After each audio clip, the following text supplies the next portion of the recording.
Dobar dan, dobrodošli u moj novi video. Ako već niste se pretplatili na kanal, uradite to što prije, besplatno je. U današnjem videu ćemo vam pokazati rješavanje nekih algebarskih izraza prvog levela, odnosno osnovnog nivoa. Ovdje su dati zadaci koje trebamo riješiti, tako da ćemo rješavati jedan po jedan zadatak. Kao što smo rekli, prvi zadatak je znači brojni izraz 5 plus 5 podijeljeno sa 5 minus u zagradi 5 podijeljeno sa 5, da li je to jednako 5. Ovdje moramo voditi računa o prioritetu operacija. Na primjer, ova petica prva sa svoje lijeve strane nema nikakvog operacijskog znaka, ali s desne strane ima operacijski znak sabiranja. Sljedeća petica ima s lijeve strane sabiranje, s desne strane podijeljeno prema prioritetu operacijskih znakova. Znači prvo idemo dijeljenje, pa onda sabiranje. 5 podijeljeno sa 5 je 1 minus. Ovdje nema nikakve dileme, ovdje se znači radi prvo ono u zagradi što je, pa onda mimo zagrade. 5 podijeljeno sa 5 također 1. Da li je to 5? 5 plus 1 to je 6, minus 1 to je 5. Znači 5 je jednako 5 i ovo je tačan algebarski izraz, odnosno brojevni izraz. Drugi zadatak, idemo sada, kaže znači 1,2 podijeljeno sa 0,12. Ovdje ćemo da ponovimo malo dijeljenje. Kako se dijeli sa decimalnim brojem? Sa decimalnim brojem se dijeli tako što se dijelilac pretvori u cijelobrojni broj.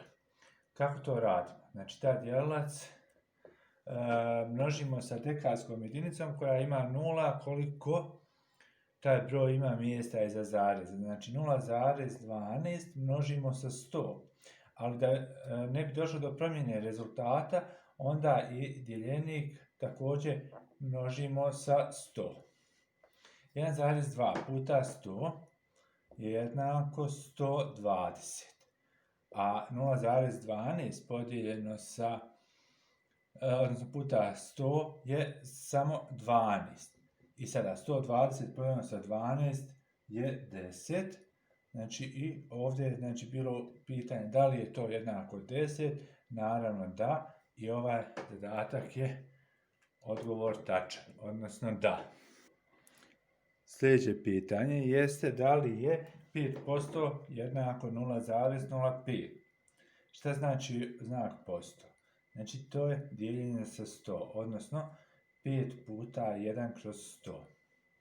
Ovdje možemo dodati 1, jer tako da pretvorimo razlomke. Razlomci se množe tako što se brojnik pomnoži sa brojnikom, a nazivnik sa nazivnikom, odnosno mi imamo sada 5 podijeljeno sa 100 i to kada podijelimo je 0,05. Za one koji ne znaju kako se ovo dijeli, evo sada ćemo da pokažem. 5 podijeljeno sa 100. 5 podijeljeno sa 100 je 0, jer ne može. 0 puta 100 je 0. Spuštamo i oduzimamo.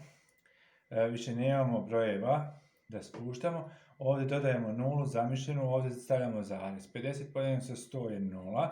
0 puta 100 je 0, oduzmemo, dobijemo opet 50, dodajemo sljedeću 0, 500 podijeljeno sa 100 je 5, 5 puta 100 je 500, kada oduzmemo dobijemo 0, tako da je 5% jednako 0,05. Sljedeći zadatak je da izračunamo koliko je minus 10 puta 2/5. Ovdje možemo dodati jedinicu. Jedan od načina jeste znači da automatski idemo sa skraćivanjem. Znači 10 i 5 možemo skratiti, pa ovdje dobijemo 2, ovdje 1. I to ostane znači minus 2 puta 2, a to je jednako 4. Drugi način jeste da pomnožimo razlomke, pa onda da skratimo. 10 možemo pisati kao 10 jednina, 10 puta 2, 20, kroz 5.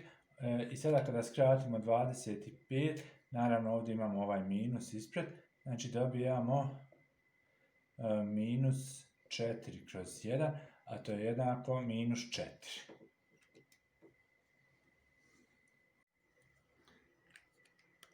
Sljedeći zadatak jeste, znači 5/6 minus 1/6 puta 2/3. Trebamo da izračunamo kolika je ovdje brojna vrijednost. Ovdje znači prvo radimo prioritet, znači množenje, pa ćemo onda oduzimanje, znači 5/6 prepisujemo, minus 1 puta 2 je 2, 6 puta 3 18, mada se ovo moglo skratiti i dobijemo 1/9.